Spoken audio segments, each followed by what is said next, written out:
দিনের মধ্যে 5 থেকে 6 বার আমাদের ফোন চেক করতো। তো আমার ওয়াইফের সাথে আমি চ্যাটিং করতাম, বিভিন্ন কথা বলতাম পার্সোনালি। আমি নাকি অনুমতি ছাড়া বিয়ে করছি। সবাই সংস্কার চাচ্ছে। সেনাবাহিনীতে ভর্তি হয়। তো বিগত সরকারের আমলে আমাদেরকে এমনভাবে মানসিক টর্চার করতো এবং সবসময় একটা অ্যাঙ্গেজ রাখতো, ব্যস্ততা রাখতো। আমরা কোথাও ফোন ইউজ করতে পারতাম না, রুমে পারতাম না। ইভেন আমরা ফোন দিনের মধ্যে 5 থেকে 6 বার আমাদের ফোন চেক করতো। তো আমার ওয়াইফের সাথে আমি চ্যাটিং করতাম, বিভিন্ন কথা বলতাম পার্সোনালি। তখন এইটা নিয়ে তারা আমার ফোনটা নিয়ে যায় এবং দেখে যে আমি ইসলামী সঙ্গীত শুনি, ওয়াইফের সাথে বিভিন্ন পার্সোনাল কথা। তো সে আমাকে বলে তুমি সেক্স করতে পারো, ওয়াইফের সাথে চ্যাটিং সেক্স এগুলো বাড়ির ছুটিতে যেও করতে পারবা, এখানে কেন ফোনে করতে হবে? তুমি ইসলামী সঙ্গীত শুনো, তুমি তো জামাতের কর্মী। হুজুর সাজও আবার বোর সাথে এরকম আগাম কোকাম করে বেড়াও।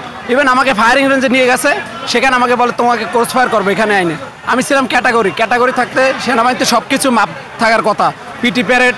ওখানে আমাকে ইচ্ছে মতো তারা শাস্তি দেয়, যেটা আমার জন্য সম্পূর্ণ বেআইনি। পরে আমি ইউনিটে চলে আসি, আমি সুইসাইড করার মতো আমাকে মানসিক চাপে ফেলায়। পরে আমাকে মেন্টাল ওয়ার্ডে ভর্তি করে, ওরা কোনো সমস্যা পায় না। আমাকে ডাক্তারকে দিয়ে আমাকে মানসিক রোগী বানায়, তারা মেন্টালি আমাকে বোর্ড আউট করে। তারপর আমাকে ইউনিটে নিয়ে আমাকে একটা অন্ধকার রুমের মধ্যে আটকায় রাখে। ওখানে রেখে আমাকে গার্ড দিয়ে ক্যান্টনমেন্ট থেকে বের করে দেয়।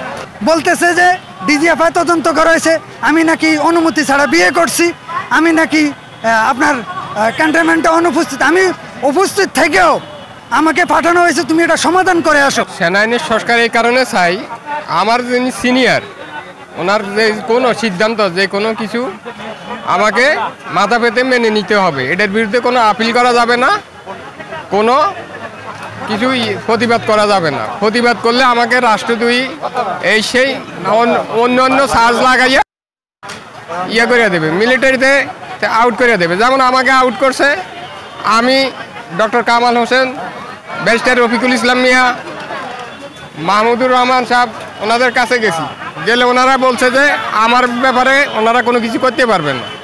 কেন? সেনা আইনে লেখা আছে কারো বিরুদ্ধে, কোনো অফিসারের বিরুদ্ধে আমাদের কোনো অভিযোগ চলবে না। এই জন্য কেউ আমার পাশে আসে না।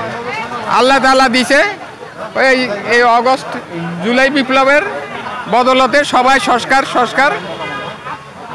সংস্কার চাচ্ছে। এই জন্য আমরাও চাই যাতে সেনাবাহিনীর সংস্কার করা হয়, যাতে আমরা বিনা বিচারে যখন তখন যে কোনো ইয়েতে আমাদেরকে চাকরিতে বহিষ্কার করতে না পারে।